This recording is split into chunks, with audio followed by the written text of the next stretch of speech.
In this episode, if you're divorcing a narcissist and you don't want to get financially wiped out, emotionally ambushed, or lose your mind, in this episode, my guest will be exposing the exact strategies narcissists never want you to know, the ones that save you tens and thousands of dollars and keep you 10 steps ahead of their chaos.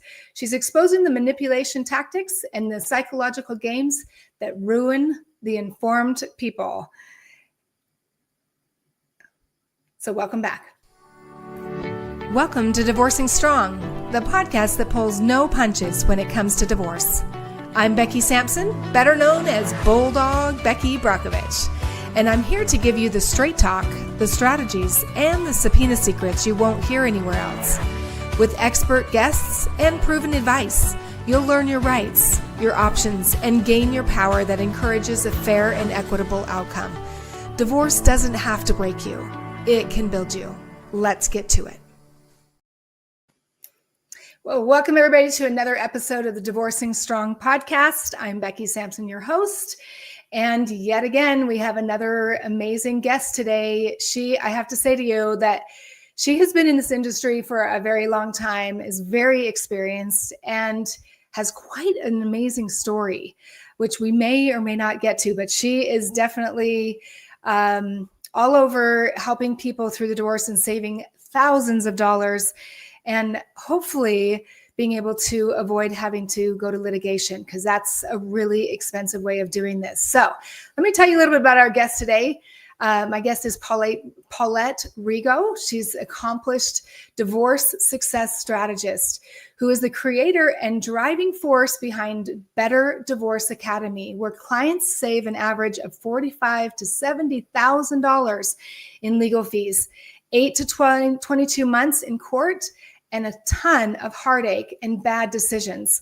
Her mission is clear: to provide invaluable education, guidance, and empower individuals going through long-term, high-asset, high-conflict divorces, navigating narcissistic abuse, and recovering from the deep wounds of divorce trauma, which some of us really can relate to that.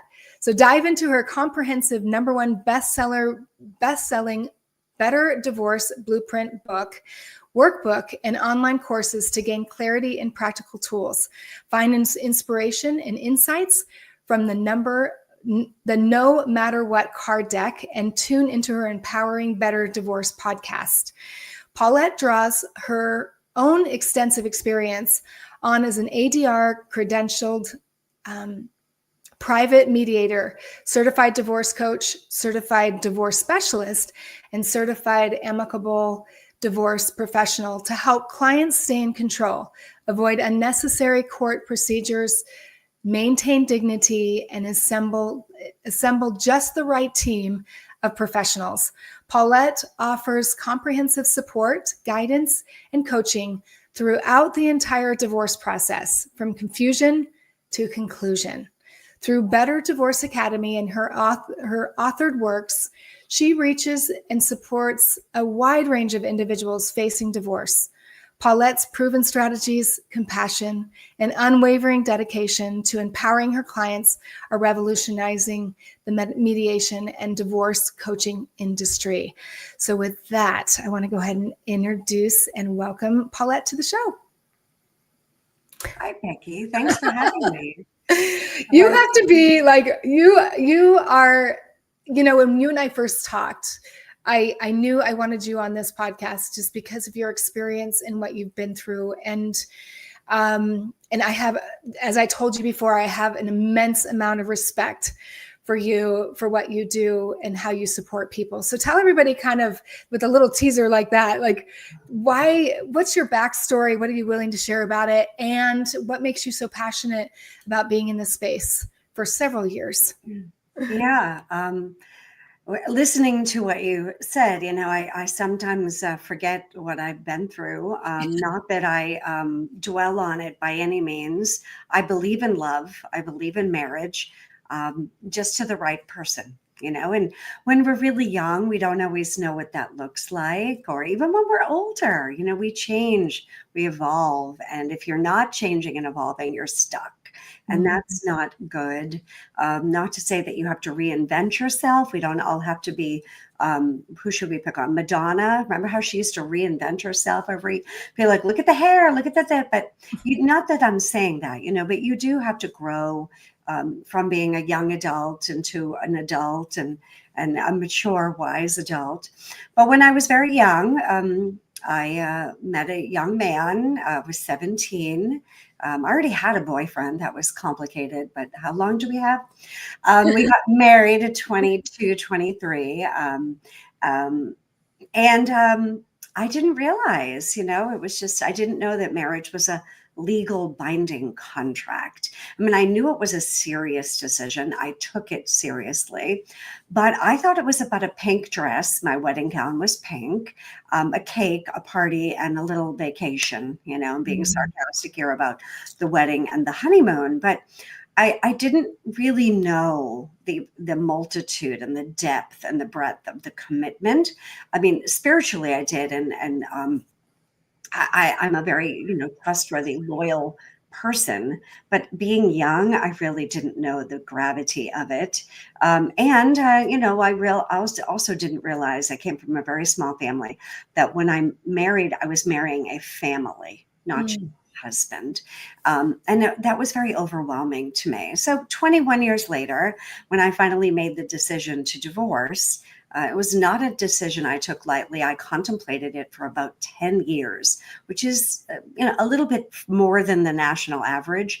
73% of divorce is initiated and filed by women, and 2 years is the average amount of time that women contemplate divorce without telling anyone. Well, I took that by 5 and did about 10.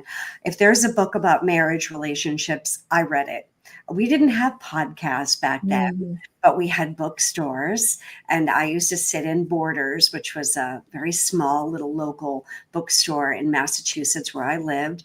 And I read every book about relationships, marriage, and divorce. And I particularly found Mira Kirschenbaum's book, Too Good to Leave, Too Bad to Stay. What's the name of her book? Or did I say it backwards? Too Good to Leave, Too Bad to Stay. Oh, wow. Okay. Mira Kirschenbaum.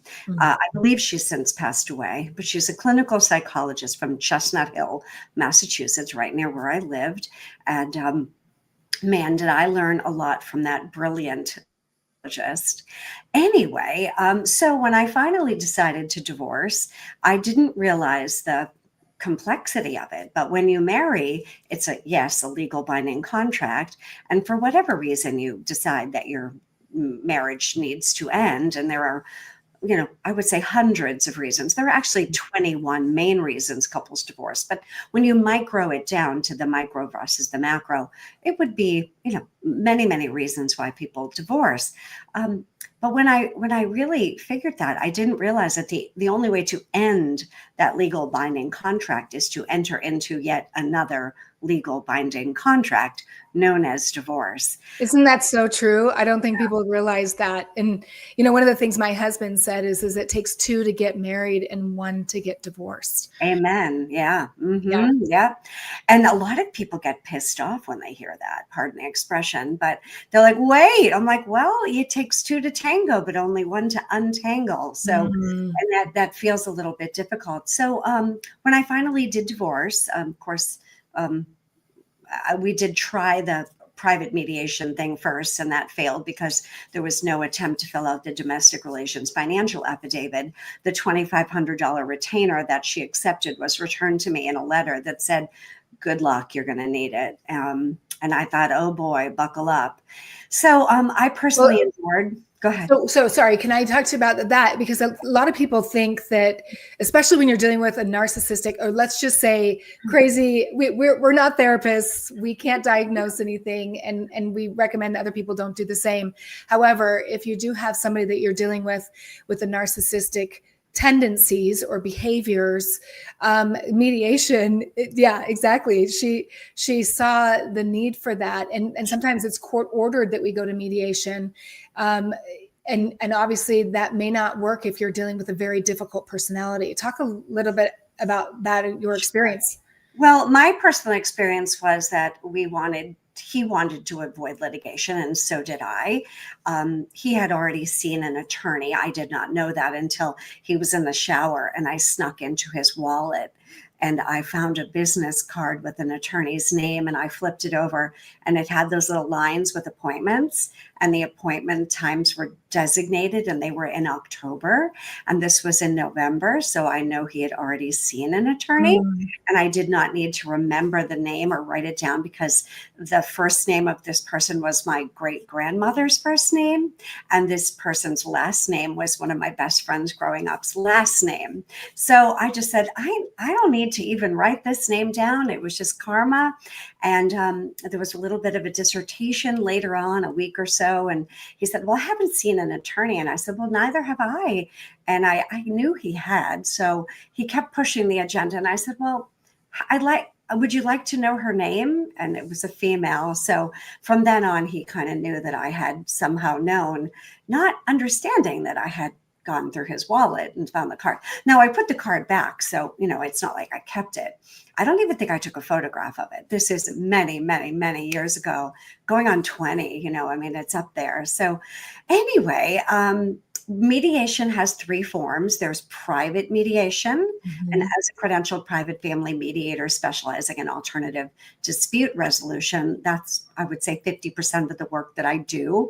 Whether they're high conflict or very amicable, I'm able to help clients come to a neutral party position of facilitating a conversation that helps them really feel seen and heard and validated, and still helps them create a memorandum of agreement. Now, there's also court-appointed mediation, which is the type you're mentioning, Becky, where you're litigating and the court is now assigning you, mandating, requiring, whatever you want to call it, that you mediate. Now, most of those mediation sessions will fail because the court-appointed registered mediator in your county hasn't met the couple. There's no like or trust or rapport built between the mediator and the couple, and they don't really have any skin in the game. And both attorneys now are vying or tug-of-warring for their opposing side. Hence for the following reasons, my client is entitled to A, B, and C. And the other side, for the following reasons, my client is entitled to X, Y, and Z. And if they're A, B, C, and X, Y, and Z, well, that's probably a trial. If they're A, B, C, and A, B, C, well, they're in full agreement. They probably should have just DIY'd it or privately mediated, wrote an MOA, had a transactional attorney transition it into the court-required documents and submitted it to the court for the couple so they could avoid all this nightmare. But most people meet in the middle of those two extremes between ABC and XYZ. Are they DEF or LMNOP? Or obviously I'm using the alphabet as an example, but Right. it's a very delineated gradient of how far apart the two opposing sides are. But I had no idea that this was it. I didn't know what discovery was. In fact, I remember when my attorney used the word affidavit, I said, wait, who's David? I don't know a David. And he laughed at me just like you did, but not so politely. And I was like, why are you laughing at me? I don't know what is that? So I knew none of the lawyer speak, none of the legalese. And, many years later, here I am. But we don't realize that it is, in fact, a legal binding contract. So when you engage in that, buckle up. It's like the domino effect. Once you knock over that first little baby domino, you've seen those things where they go on for 7 or 8 minutes and, there's no stopping them. The procedure begins. And unfortunately, I personally endured an 8.5-year fully litigated divorce case that included a 12-day trial. And Which is a really unusual most most people think, even in their conflict, in their high conflict divorce, think, oh yeah, we're going to trial. We're going to trial. But do you know what the statistic is of how many I do actually. 97% of divorce cases do not go to trial. So 3% go to trial, and only 1% of the 3% goes to appeals court. And unfortunately, that was me. So my case had a 12-day trial that took place over 9 months. And of course, there was 2 years of preparation to even get to that. All the normal, boring petition discovery, interrogatories, depositions, and we had 4, sua sponte orders, subpoenas, gatekeepers, confidentiality agreements, special masters, you name it. If it existed, we had it. And then once the case was over and the judge took an additional 9 months to deliberate, which is also highly unusual. Yes. There was also threats to appeal even before the decision had come out. So the judge really wanted to dot his I's and cross his T's. But once it did come out, my ex did not like the judge's decision. So it was appealed on 17 counts, which went an additional 4 years in state Supreme Appellate Court. And further appellate review was threatened. So because my case was so rare, unprecedented, as they say, and it took about a decade from confusion to conclusion, I used that word many years ago when I was going through it myself with my copious notes of spiral notebooks. I'm a note taker, a constant learner, an educator. I was a teacher. I taught performing arts for 20 years. So I love to break things down into very digestible, bite-sized pieces. And I was able to look at all the mistakes that people made. And Becky, all the things that people did well. I watched 272 couples divorce in those 8.5 years. Not that I wrote down their notes, but every time I was in court, I made a little note as to how many people agreed amicably and came in for a signing, how many people were here. I'm a statistic learner. I am too. I love that. So I watched and I took those case studies, no personal data, although there were a couple that I was like, that's an interesting one. A few in orange jumpsuits, some very amicable. Like it was everything from custody, because family court is very different than civil and criminal court. When you're dealing with the family court system, it's a unique bird. But I learned so much, which ended up becoming a Better Divorce Blueprint. It's just an 8-chapter and 8-module online course and book and a workbook. And I ended up realizing and learning that divorce is a $50 billion industry. There's a documentary I highly recommend everyone watch. It is called Divorce Corp, like corporation. I think it's about an hour and 10 minutes, and it's old. So the statistics are that it was a $50 billion industry. It's probably closer to 60 or 70 now, but regardless, and that really irritated me. I was like, are you kidding me? There's a divorce industrial complex. Like, that's just wrong. That's unethical. I didn't understand what I had signed up for. I really just didn't, not the marriage, but the divorce process. I didn't understand how judicial it was. And there are 2 sides of divorce. On one side, I call it the bowl of emotions: psychological, mental, emotional, physical, sexual, and spiritual. The woo-woo side of marriage and love and romance. And when you meet, it looks like the most bright, fresh, colorful fruit salad you've ever seen. And there's probably flowers floating on it and pixie dust. But after all that you've gone through in your marriage, for whatever reason, the contents of that bowl looks probably more like 2-week-old oatmeal with a bottle of hot sauce and a couple of dozen raw eggs thrown in. It's messy and sticky. And on the other side of the railroad tracks, or the other side of the fence, is a spreadsheet. It's just names and numbers and dates and facts, and that's it. There's no bowl of emotions. And that spreadsheet represents the judicial, the legal, the financial, residential, lending, insurance, and taxes, and co-parenting side of divorce. And divorce gets contentious and expensive and long when literally or figuratively somebody takes the bowl of emotions and dumps it on the spreadsheet, as if to say, oh, yeah? Well, what about when, and they have a laundry list of things, or the more analytical person, more right-wing, right brain side person crumples up the spreadsheet and throws it in the bowl of emotion, as if to say, it's just about the facts. What about this? You bought this and you did this, and how about this? And I don't know about that.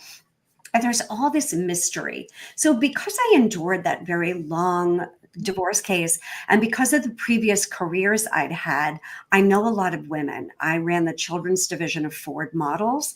I taught performing arts for about 20 years. So I know a lot of little girls in tutus.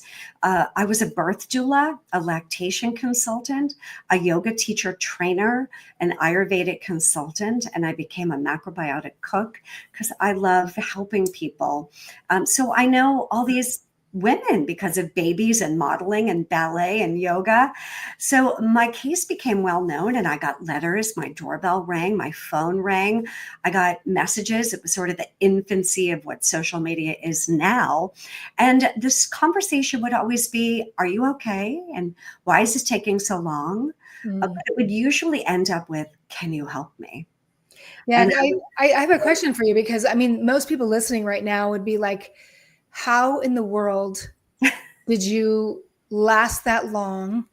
And what did you do to keep yourself in the game mentally, spiritually, financially? Like, because that's a lot. It's a lot. And I know people that are probably watching this because they're dealing with difficult people.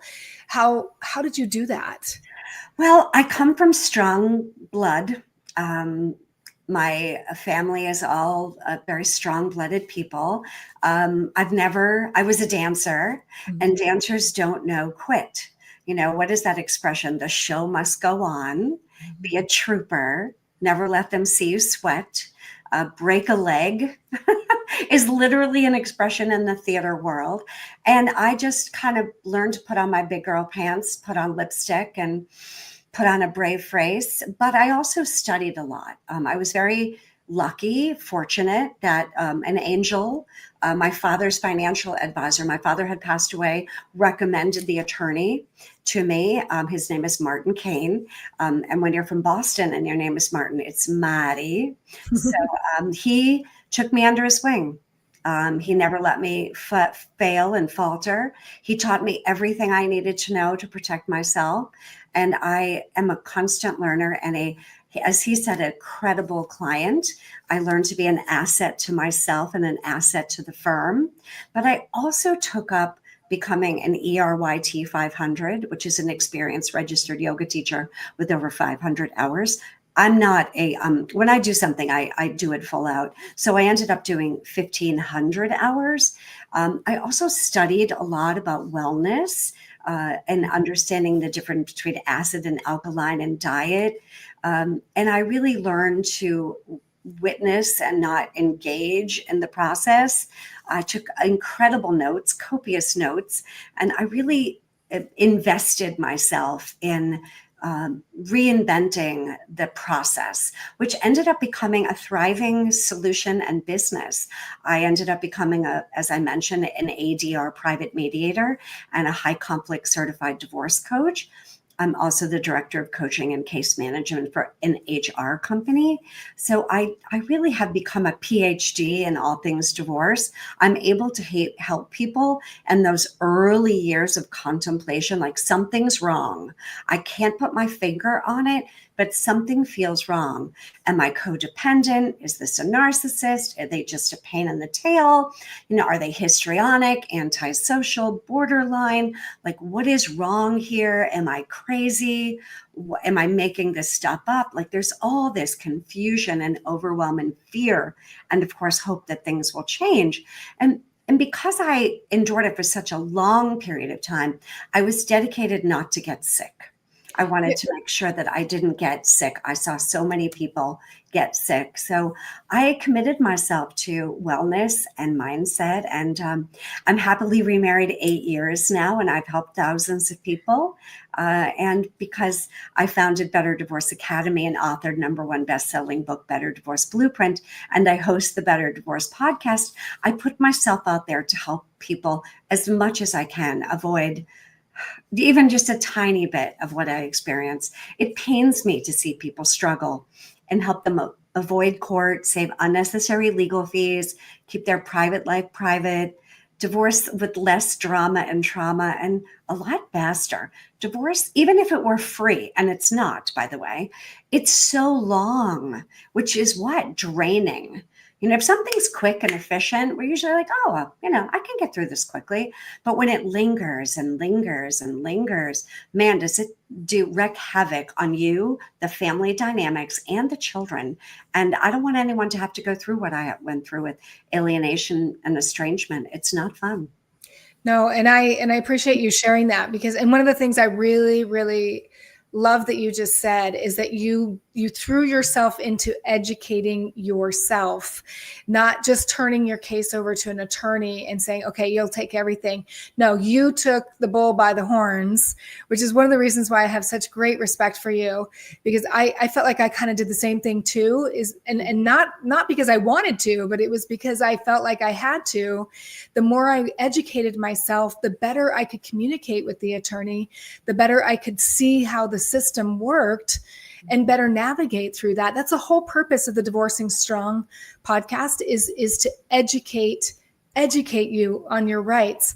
And I love that then you took that education and that desire and that passion, and now are like, look, you just do not want to go through what I went through, and here's how to avoid it. And what you really do, from everything I can tell, is that you're really helping people avoid going to litigation, because litigation, once you're in the courts, and especially with a difficult someone, they will, I hate to use the word rape you through the court system, and emotionally just abuse you through that. And it is a really hard thing. And I commend you for saying, look, I'm important enough and I matter enough to take your health back, and to take your education in your own hands and say, look, I'm going to do this, without even knowing that you're going to make a career of it. No, I didn't. I was not that little girl that said, hey, someday when I grow up, and I don't know, I still don't know what I want to be when I grow up, at 61 here. But someday I might figure it out. But I was not that kid that wanted, to do psychology or legal or law, go to law school. I had kind of thought about it a little bit when I was senior year, deciding on what to major in, but I wanted to be Jane Pauley. I don't know if any of you know who the heck Jane Pauley is, but she was one of the first newscasters that really broke the glass ceiling, besides Barbara Walters on the Today Show and 60 Minutes and all that back in the 70s and 80s. And I remember watching her saying, oh, she's so intelligent. She's so witty. She's so funny. She's so cute. And like, I learned a lot listening. And again, I'm a constant learner. So I went to college for journalism, communications, worked in TV, radio, media, and I ended up, a long story, teaching performing arts for 20 years, all through that young years, and getting married and having children. So it wasn't a longing of mine, but because I was a constant learner, I did take that desire, that purpose-driven dharma, as I call it, with the yoga training of purpose. Like, why am I here? What is my calling? What is my longing? How do I serve, to love, to give, to serve, and to give back? My attorney said to me, you owe it to give back. You would be an excellent mediator, and I think you should go ahead and do it. He took me under his wing and said, listen, like, do it. I did a tremendous amount of education, training, certification, interning, mentoring to get where I am. And it's only because I come from a long line of successful female entrepreneurs that I didn't know quit. I don't know failure. And I never take no for an answer. You always get what you settle for. Aim high, aim low, get low is one of the quotes I learned growing up. So it was instilled in me, but man, I do have a history of falling apart.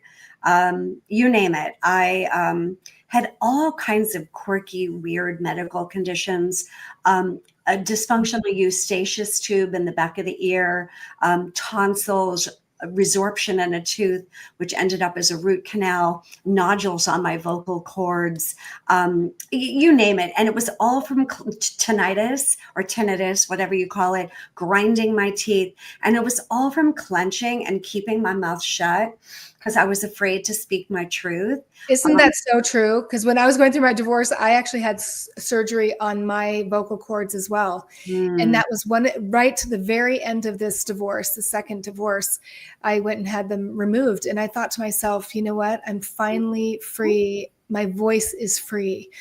And I see that a lot in you as well, is, and it is interesting, is if we don't take care of ourselves, it does show up somewhere in our body. I write about that in my book, Better Divorce Blueprint, a lot about, now is your time to take stock in your wellness. No one's going to do it for you. But I started falling apart before I quit my job when I was teaching dance. I wasn't feeling well. It was also, 20 pounds underweight. I lived on soda pop and Snickers bars because the only food was a vending machine, fast food. I had a standard American diet and did not take care of myself. I was running on adrenaline. I was angry and bitter and frustrated with everything.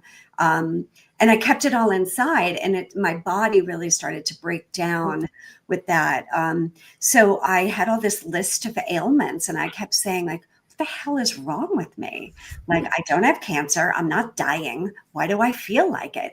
And it was living in a constant state of stress with both the job and the family dynamics and the marriage and the divorce. And it took 20, 30 years for me to figure that out. But I did. And it's also why I'm able to be more of a holistic approach to divorce than just the judicial side or the mental health side. Not that I diagnose or I do practice law, don't do either, but I'm sort of that cheerleader, coach, quarterback, a BFF, to help people through it and really understand, particularly with high conflict people. As you mentioned, there are two bases, the key to a successful divorce with a difficult person. If I had to sum it up into 2 bullet points, number 1 is radical acceptance. You have to accept that your partner may never change. I always say, if it looks like a duck and it quacks like a duck and it's yellow like a duck and it waddles like a duck, with all the research you've done and watched ever Dr. Ramani video, Les Carter, Kim Said, you've read Christina Cocciola's book Frame, you know all about coercive control. And if you don't, do all the things I'm teaching you. But once you do all your homework and you learn, you have to radically accept this is who your spouse is. They likely will never change. And you can't keep clinging to those unrealistic expectations and hopes of who they might be someday. There's a lot of disappointment in that place right there. And that is so key, is that a lot of people that are in dysfunction and really high conflict divorce is the more and more you realize and recognize who they are and how they think, it's less about you and more about them. And you can move on and get to that place of acceptance. I love that you brought that up, because acceptance is really where your peace is. Or what was the second? That's a jagged little pill to swallow, Becky, for some people. I know. As I'm quoting Alanis Morissette, for our emotional support people. That's a great album to play, the whole darn thing, if you're thinking about divorce. But if they're showing up who they truly are, which they are, you have to believe them and let go. Right? So radical acceptance, just that's your intention. Just understand. And number 2 is realistic expectations. If there's one good thing about difficult people, narcissistic people, label them, I call them antagonistic. I prefer the word antagonistic, is that they're predictable. Yes. and they're consistent. They're consistent in that. So you don't always know what of the 37 tactics they're going to use at the particular moment in time. And there are 36 or 38, I've forgotten, 38. Whatever they do, I know what that is. Been there, done that, seen that one. Here we go. You don't say that, but in your little brain, you're thinking it. So, each divorce is unique, shaped by the specific circumstances and emotions surrounding it. But you've got to recognize that no matter how many divorces you've been through, and as you know, second and third marriages have bad track records too. This one is distinct, but you've got to look at the situation and have very specific, realistic expectations about it. Is this truly a case, a situation where you could privately mediate? Depends on the mediator. Don't hire a mediator that does not have experience with high conflict people. I'm Don't do it. 100%. And or no, it isn't. If the person says, jump in a lake, see you in court, Betty, whatever they say, then you can't, both people have to be willing to come to the table in good faith to have that conversation. And if they're not, and again, notice how I said in good faith, that's a key. Now, they don't have to be 100% transparent, but you've at least got to have a mediator shine the light on what part isn't. And there might be a few things you're willing to sweep under the rug just so you can avoid 2 years in court and 50 grand in legal fees. You never know. I'm not saying you need to do that, but it might be your price of exit or what's your return on your investment. If it's going to cost you 10 grand to get 10 grand, who knows? If it's going to cost you $10,000 to get $1,000, well, you and Becky and I are going to say, I'm not doing that. Absolutely. Now, are you willing to spend 10,000 to get 50 or more? Probably, right? But so what's the return on your investment? You have to have a very good realistic expectations. And that's where working with a really knowledgeable divorce coach and interviewing many attorneys on, listen, what am I entitled to? In your professional opinion, as a attorney in whatever state you live in, knowing the historical data of your case, and you've got to have a historical timeline based on patterns of behavior. Don't you dare think you're going to get this big whatever based on one incident, and unless it's really egregious. The courts are always looking for patterns of behavior. But you've got to also understand that you've got to have a realistic expectation of what does litigation look like. What is the process? I had no idea. Again, affidavit, remember? Don't laugh. There's no man called David. It's David, D-A-V-I-T, Latin. Anyway, you've got to know what the heck you're talking about and know how long it's going to take, how much it's going to cost, what is the process, A, B, C, D, E, F, G, L, M, all the way to Z. You've got to know. And if you don't have a strong rapport and an enthusiastic counsel to represent you, you're going to need a divorce coach, because attorneys don't always have the greatest bedside manner. Now, some of them do. I find, and I work with literally hundreds across the country and beyond. So some attorneys, and this is a generalization, Becky, I'm sure you'll agree, have a great bedside manner, but they're not real great litigators or cross-examiners. That's a rare bird. Or they're no bedside manner or very little, but they're, a cross-examination, watch out. Yep. It's hard to get that hybrid of somebody who's like really a great cross-examiner, litigator, deposer versus fast on responses, answers the phone, it's like, you don't get it all. So, and that's okay. No criticism. It's just, again, radical acceptance and realistic expectations. Know what you're up against. How long is it going to cost? How long is it going to take? And how much is this going to cost? Within reason, you should have an idea. Yeah, and definitely dealing with the high conflict, you just never know. It can really go longer than you think. And I like that you brought up the fact of, even if you have an attorney, a divorce coach is really important, because it complements, and not every attorney has the time, and nor do you want to pay them the higher prices to answer some of the questions that you have and navigate through that process with you. So I love that you do that. And you actually have a very specific, it just came to my mind when you and I talked before, you have a very specific way that you onboard people and take them through that process. Can you just explain to people or the audience how you do that? Well, gosh, I don't know that I do anything widely crazy.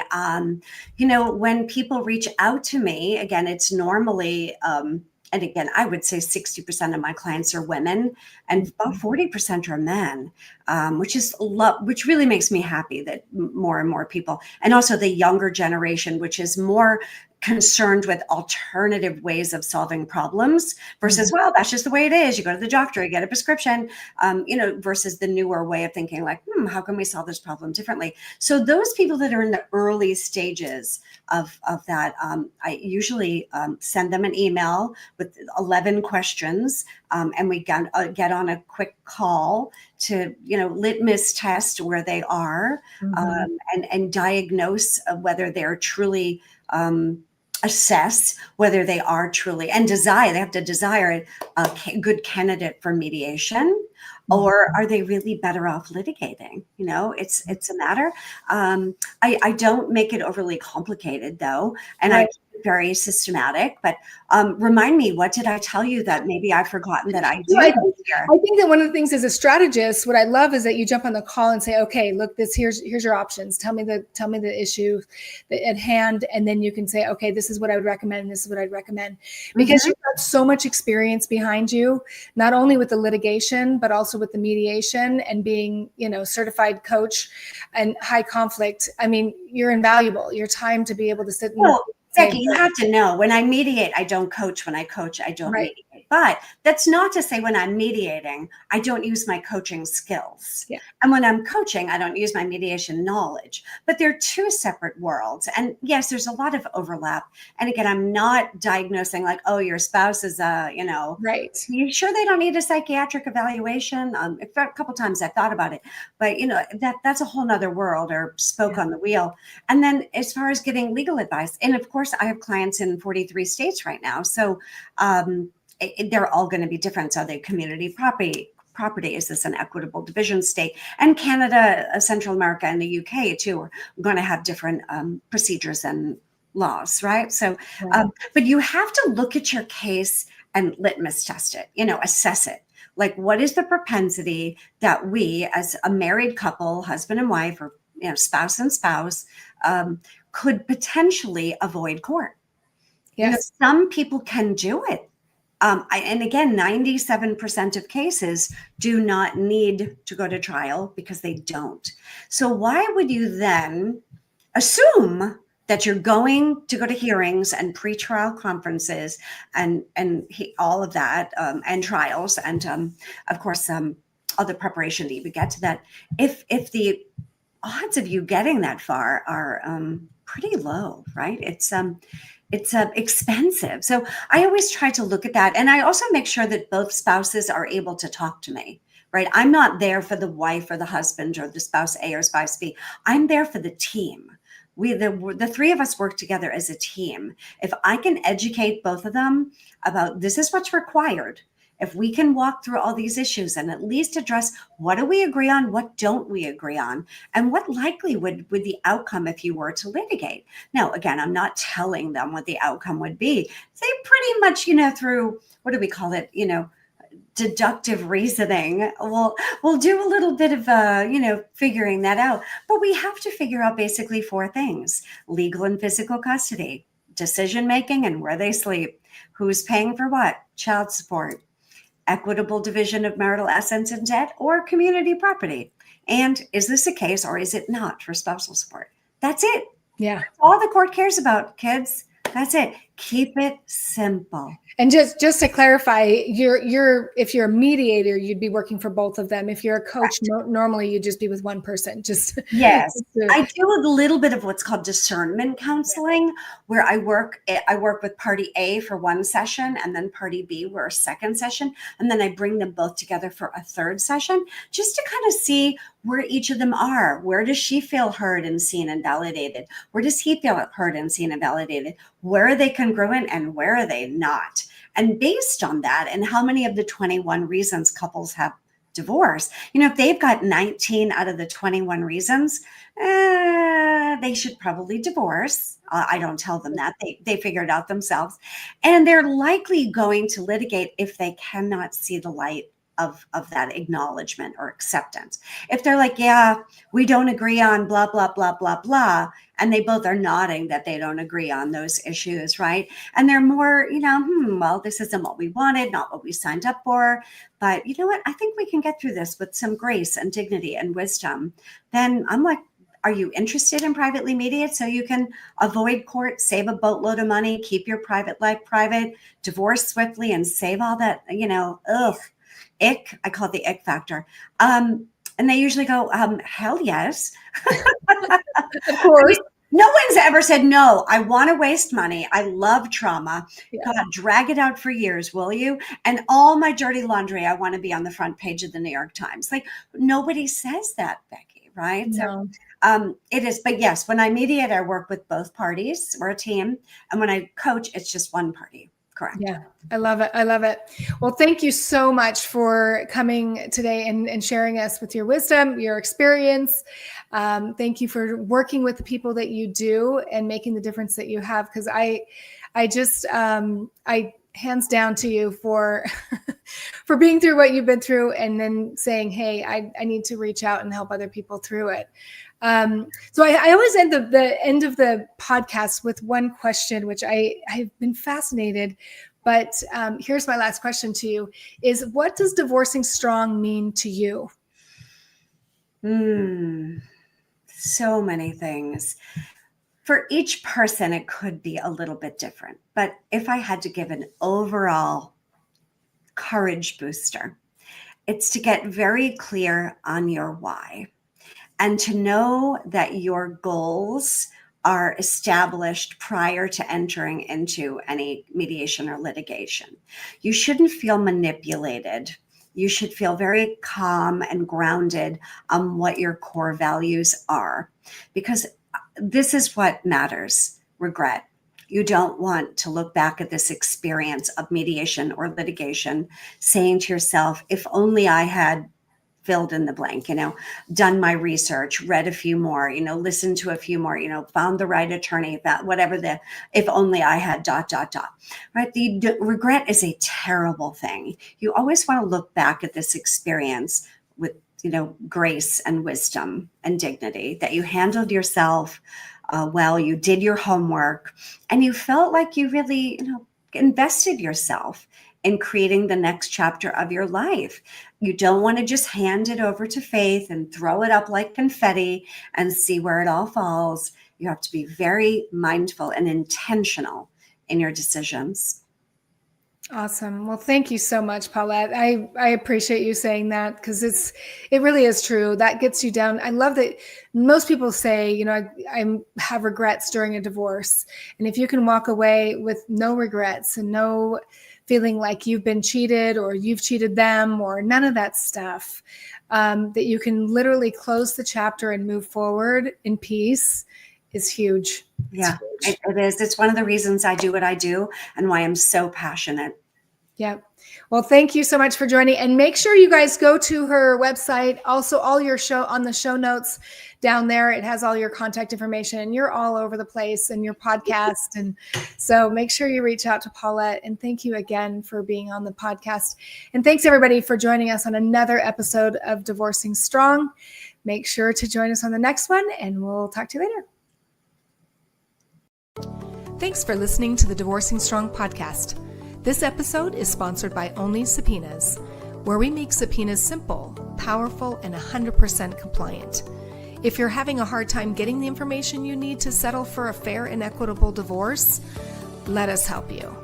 Whether you're an attorney or you're navigating divorce on your own, subpoenas can uncover the truth, secure the evidence you need, and level the playing field. To see how we can help, book an appointment by visiting our website at onlysubpoenas.com.